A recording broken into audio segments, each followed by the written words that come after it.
sommes de retour avec Ristar sur le Sega Genesis qui va être runné par DagronSR. Next run will be Ristar on Sega Genesis and will be ran by DagronSR. Take it away, Dagron.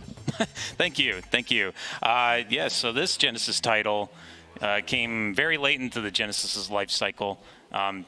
Ristar, Restart, Ristar, however you want to pronounce it. We're not going to have that discussion here, though. Yeah, so we had a little bit of technical difficulties. I was technically supposed to be running off component, but we've had some issues a little bit. So this run might be a little scuffed because I'm running on Mega SG, which does change the timing a bit for me. And that is kind of a tiny problem with a certain aspect that's very integral to the speedrun of this game. We'll get to that when we get to it. Okay, so normally timing is when I gain control of Ristar when he lands on the ground. So I think instead we'll just time down and we'll start the timer. You just let us know. I'm ready for it. So whenever you want, just tell me go whenever it's your turn. Okay, cool. I'll start here. So 3, 2, 1, go. All right, so the main thing with this game, you don't usually attack with the typical sort of weaponry. How Ristar likes to attack, he likes to grab the enemies and then bonk these orblets out of these enemies. So sort of the lore of this game is that some of these planets have been invaded by, I guess his name is called Kaiser Greedy, and he's unleashed his army of orblets, and they've possessed a bunch of these critters from different planets. And so we're trying to save them. All right, first major swing. Ooh, we got the perfect swing. Good. All right, that feels good. So, unfortunately, this game's got a lot of bad RNG involved in it, and that snake gave me the worst possible pattern. It's fine. It's just one of many. Yeah, there's not really too much going on with Flora. This is the first. That's the name of the first planet. Oops. Okay, I messed that up. Yeah, so those poles there, they're called start poles, and you have to unleash them at just the right timing, or you can go in a wildly different direction, and here comes the second one. Okay, not the best swing, but that's good enough. Please let me up there.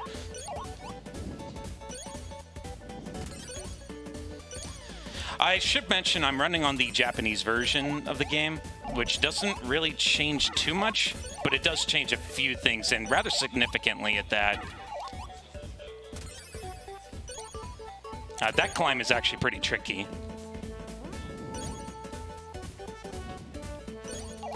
All right. So each world has 3 levels, with the third one being a single boss fight. This first boss here has a potential quick kill. I need a sound cue for it.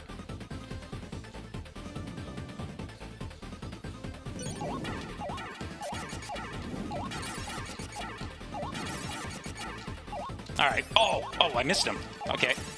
I was about to say I got it, but I somehow missed him there at the end. All right, so that's the first boss in the first planet.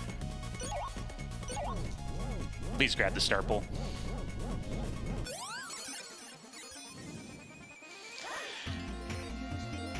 So the next planet is Undertow, and it's a water world, which normally would be bad, but there's a little thing about this world, or about this water world in particular.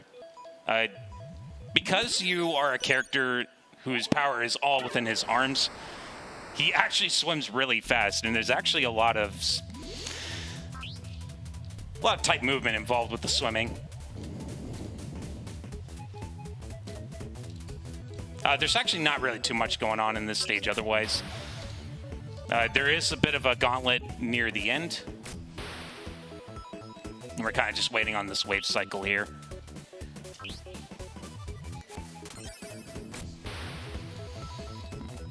Should get past that jellyfish. Yeah, sometimes you can get hit by that jellyfish. if you're a little too low.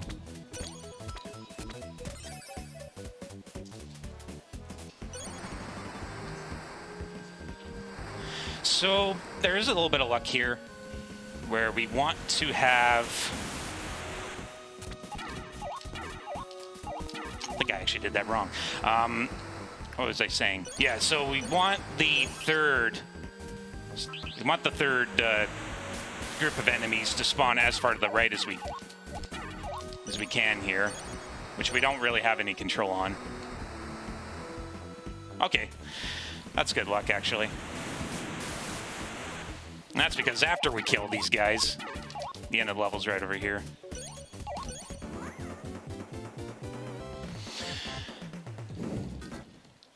All right, this next level is pretty tricky. It is mostly a gauntlet level as well. You have to kill those little portal things there. They spawn more enemies. I have to shimmy a little bit here, get that right pattern to spawn, and that allows me to quickly kill that one.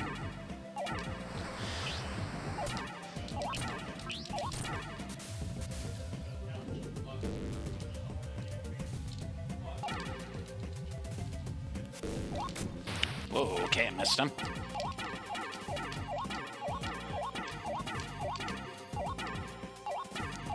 Yeah, these enemies, they do eventually spawn, but they need to actually be underwater for that to happen.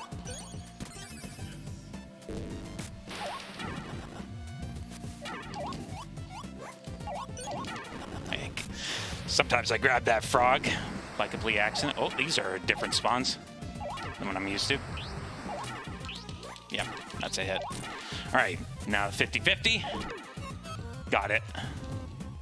Yeah, sometimes one of those chests has an enemy, the other one has the star. You want the star because that allows you to advance to the next part.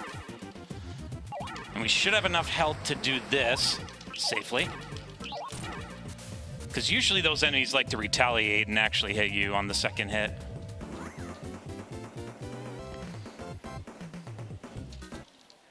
All right, so the boss, this is a terrible fight. It's RNG. It's completely RNG. He has like 4 different patterns he can do, all with a myriad of different moves that you can grab him or you cannot grab him. And we do not want to see jellyfish because that's at least 2 guaranteed patterns where you cannot grab him in that cycle. So what is the pattern here? Yep, it's the jellyfish. All right, so the next pattern I'll be able to hit him. I need to hit him 3 more times here. And now the next pattern will be the double fish, which I cannot grab him during this attack. All right, that's the next pattern. Wow, this is really bad RNG. He has like 4 different cycle of patterns he can do, and he chose to do the same one twice.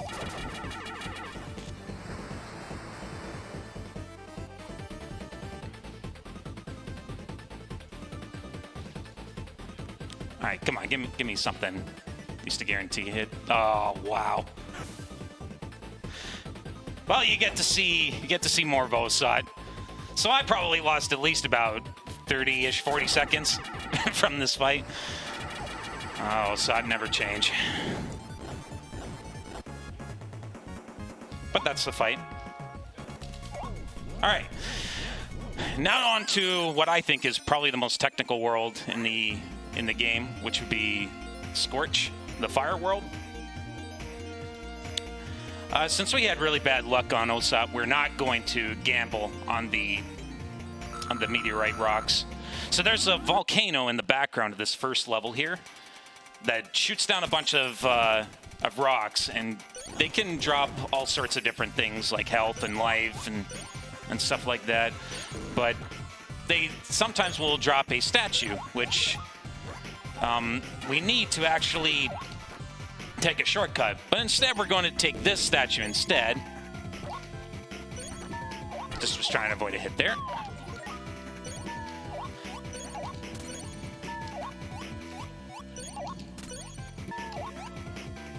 Good, we made that. So we're going to take this statue and we're going to unveil a hidden path with it. right here. It's fine.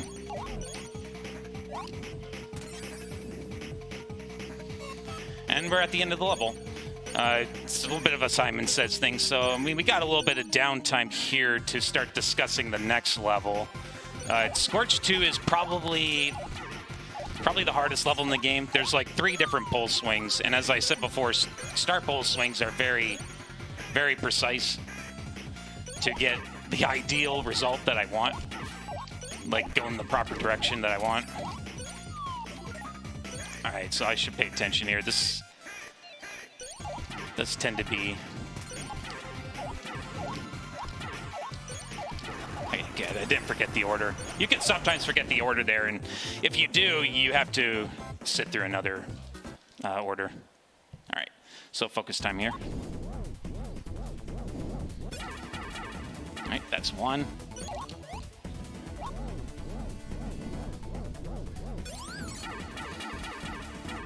That's 2.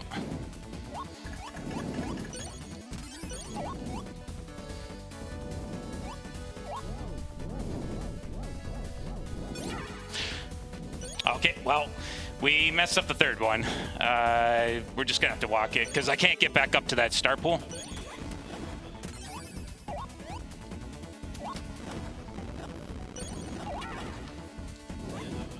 It's fine. So I unleashed the 3rd one a little too late there, and that's what caused that bit of a mess up. It's fine, it's fine. That was mostly a perfect level otherwise. So here's Adahan, and we want him to not do an air pattern, which he of course did an air pattern right away. He can either hang out in the air or just flop to the ground, like so. And you do not want to try to grab him too early or he will block it. Okay, so this part can be a little tricky. Okay. Kind of have to call it out. Usually it's easy enough to predict it based on where he starts in the air there.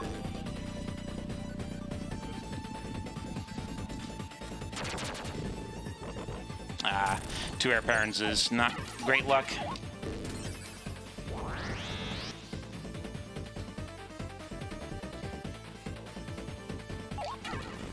All right. Good fight, all things considered, though.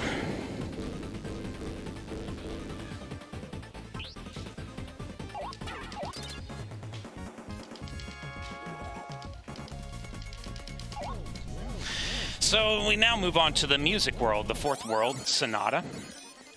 And this is another really tricky level, this first level. There's one particular skip. Well, it's a stage that's based on cycles, and getting those cycles is very important, or you're waiting at least about 7-ish seconds. And then there's also another skip that we're going to try to do in this level. It saves about 20-ish seconds. And it's very precise as well. It's called the metronome skip. We'll see if we can get it. It's a little bit later on this stage, though. But the end goal of this stage is to bring these metronomes to the birds. And they will help clear the path for you if you bring them the metronome to them. All right. So we met the first cycle. This cycle here is also important. All right, good.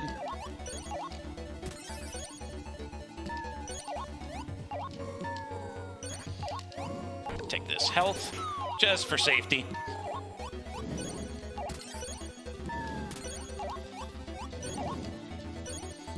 All right, we're coming up to the metronome skip now. Right after this bird.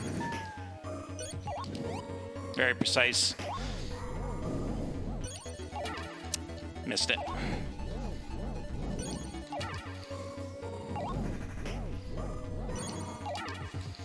Ooh, the reaction is a little late. No.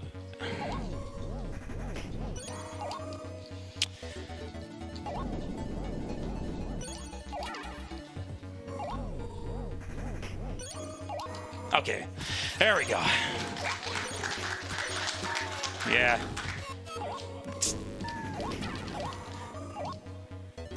The Mega SG at play there, folks. Yeah, it's a very, very precise one. All right, so this fight here, this is why we play the Japanese version. Yeah, got the 3 hits. So you see the music notes.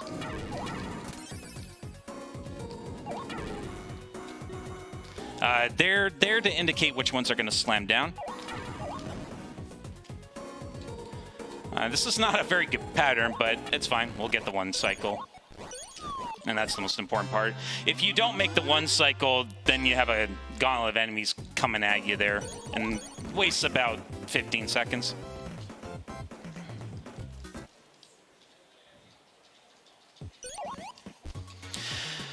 Now, as for Sonata 2, not really too much going on here. Those enemies are very hard to actually get a hit on. And we're coming up to another one. These guitars can give me a bad pattern as well. They did not, though. All right, got that one. There's a certain sweet spot you can grab that enemy at. It's fairly consistent. And this is good because we have all the health in the world to get through this part here. Spike jump, no big deal. Just jump when I still have iframes there. So each time you actually bonk an enemy, you gain iframes for a little bit.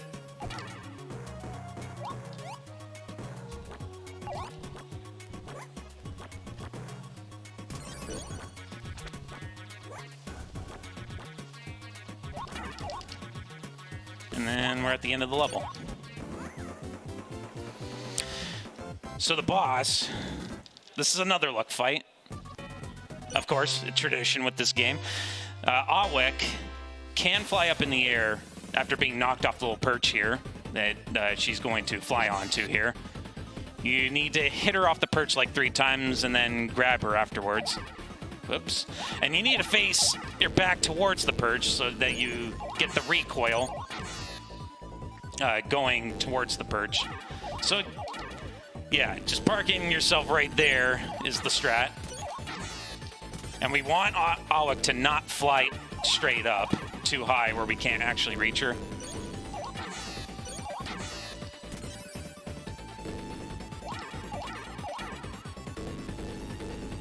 Otherwise, Awik will do a feather pattern. She was actually generous. Okay, made up for Osat.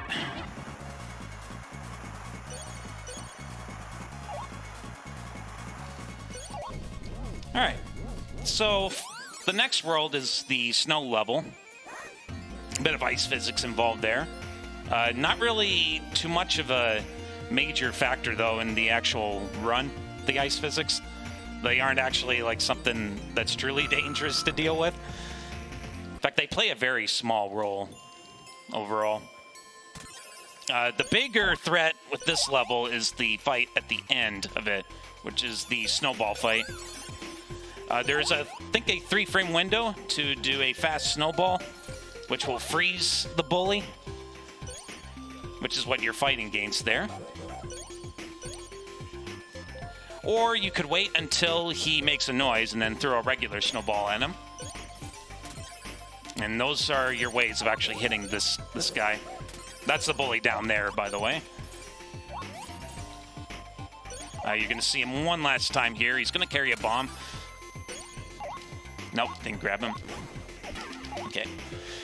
A little buggy there.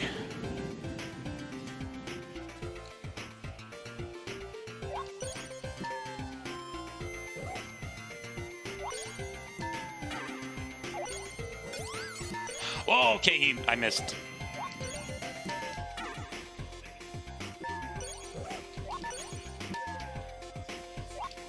Gonna just wait for him. There we go. So I had that fast snowball throw there that just completely missed him because he decided to do the one thing that allows him to dodge that. It's okay, it's no big deal. As long as we don't die.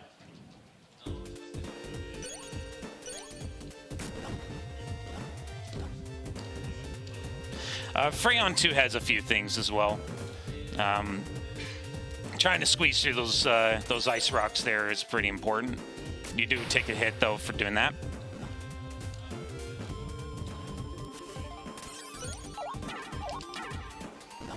Get hit there. So that's the first part of the level. Now the second part has a pretty scary part where you're sliding back and forth and grabbing on the ledges in order to do the final part there a little bit faster, but it's... Oops. Oh boy. Oh boy. I'm probably gonna not make this. Yeah. Maybe it was a little botch there. Okay. We do not want to die here, because if we die...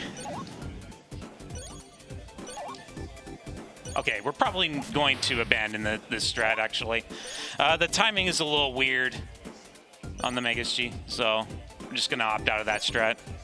But if you grab these, you get the ledge of these ice things, you can reverse your movement. But you have to do it with certain timing, otherwise you lose your forward momentum, and you will fall straight down. And that one enemy that hit me there at the end, he will respawn, and likely you will die if you fall all the way down to him, at that, especially at that health. So there's not much going on in this fight. So if you do have time for some donations, now would be the time with this fight.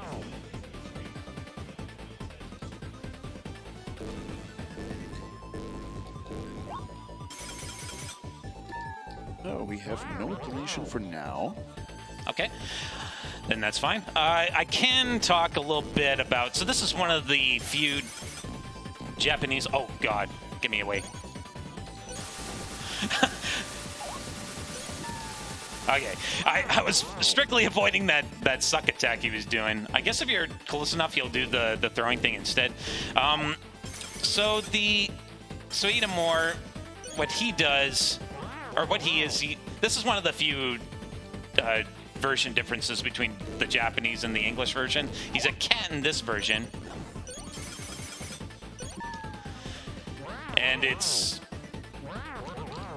The reason for that is it's just some sort of... It's a little bit of a Japanese joke about cat's tongue or an intolerance to spicy food. I think that's what it is.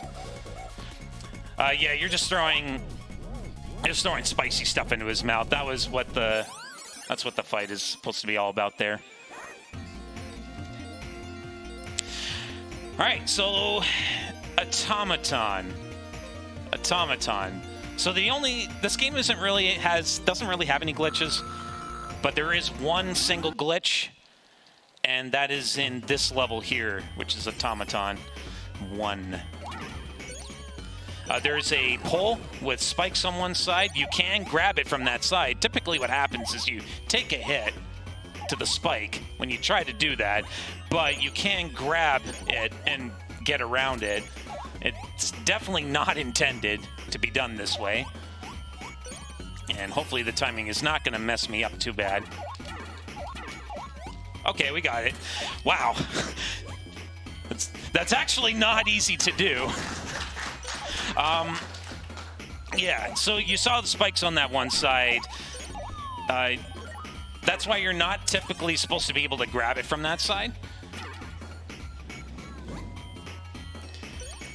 But if you grab from just this precise location, you're able to swing around it somehow. So I'm glad I got that at least. All right, so Commander Hat. All right, line pattern. Not a good pattern.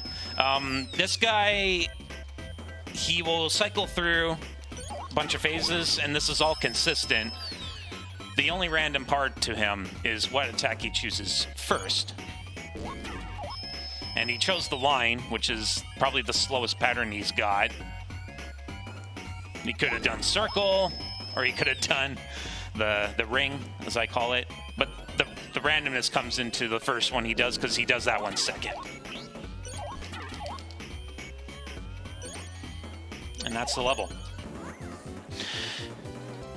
Now, Automaton 2 is another gauntlet sort of level similar to Undertow 2. And we're going to throw that in there. We want these crystals to activate these portals. We do have a few things we have to fight in between. All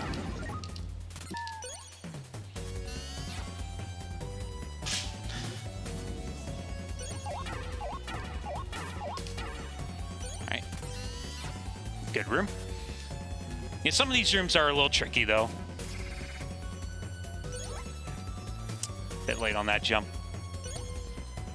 The enemy does move the other way, so it's, or the same way I'm going, so timing that jump's a little difficult. Okay.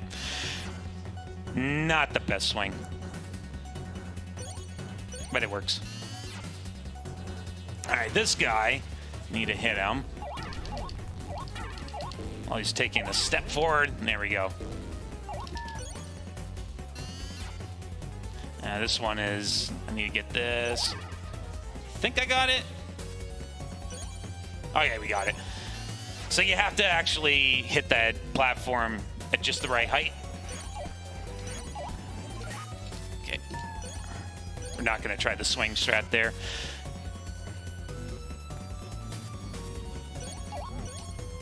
Good swing.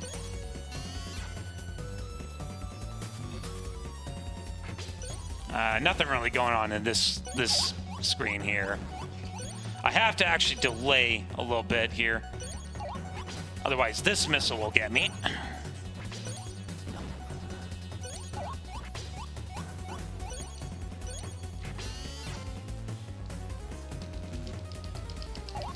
And here we're waiting just a little bit.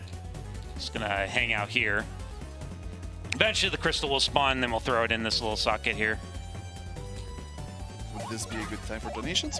Yep. We have donations of $34.98 by Nave Squirrel. If my math is correct, we should be getting slower soon, is his message. And of course, his donations goes for Gotta Go Slow. Also, we got Ayaka Kami with $20. He says hype, and it also goes for the Gotta Go Slow. Going literally against the Sega motto here, but okay. Okay, we good. Got that swing. All right, so that's the end of Automaton. Just this boss fight here, which is a random. No, Uranum. He's gonna throw some stuff at us at the beginning here. We're using the TV screens as our way of knowing when it's coming at us. This fight is all about manipulating positions here.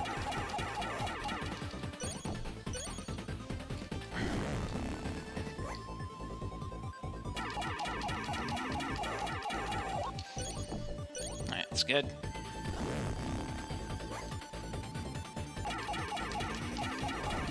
All right, good fight. So, yeah, as long as you bait out the Hadoken he does there, you can just walk into him and just chain hits with the up grabs and just lock him in there. No luck involved. Otherwise, you actually move around. Well, his pattern's dependent on where you're standing.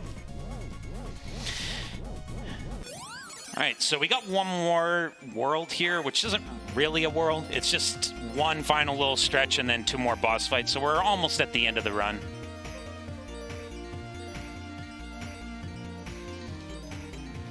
It's going to be hard for me to describe what's going on with the Ibar fight, which is the first fight here. But there's a little trick where you can get within the boss's hitbox and where his shield, I guess, is, and you can get like a whole bunch of chain combo hits on it. And this is to help us get him to malfunction the boss itself a little bit quicker.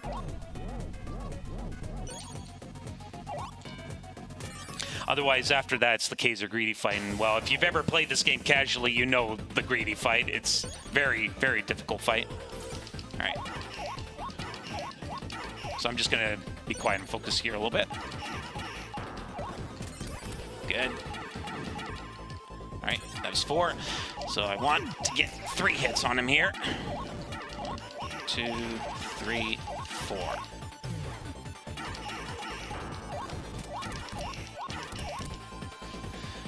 Okay, that was a good fight.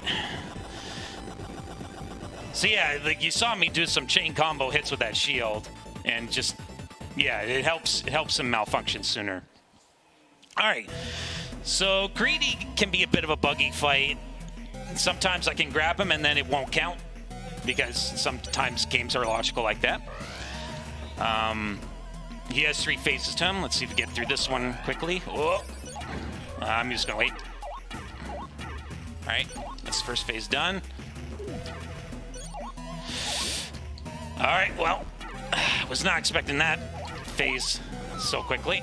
So we have to wait until it's all gone.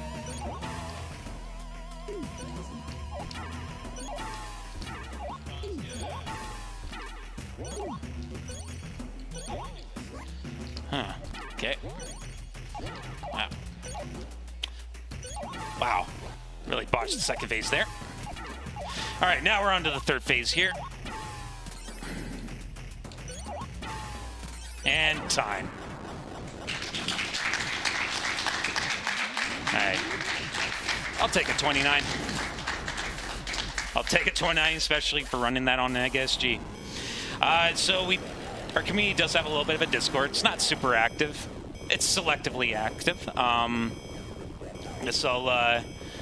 There's been some new stuff found, especially in later releases of it. I think the Switch had a recent release of it, and there's been some new glitchy stuff found in that. Yeah. Thank you for having me in NoReset, and glad to always show this game off. Glad to really show any Genesis game off. It's what I'm primarily known for, is running Genesis stuff, with some Super Nintendo and NES stuff here and there in between. But yeah, thanks for having me. All right. Thank you, Dagron, for this run. And our next one will be The Legend of Zelda on NES Randomizer. With custom flags, it will be NoReset, Bench Slice, Silver Triforce et Mooney. La prochaine course va être Zelda sur Nintendo, Legend of Zelda. Ça va être custom flag, Randomizer. Et puis on va voir NoReset, Bench Slice, Silver Triforce et Mooney qui va nous runner ça. Fait que revenez-nous après la pause.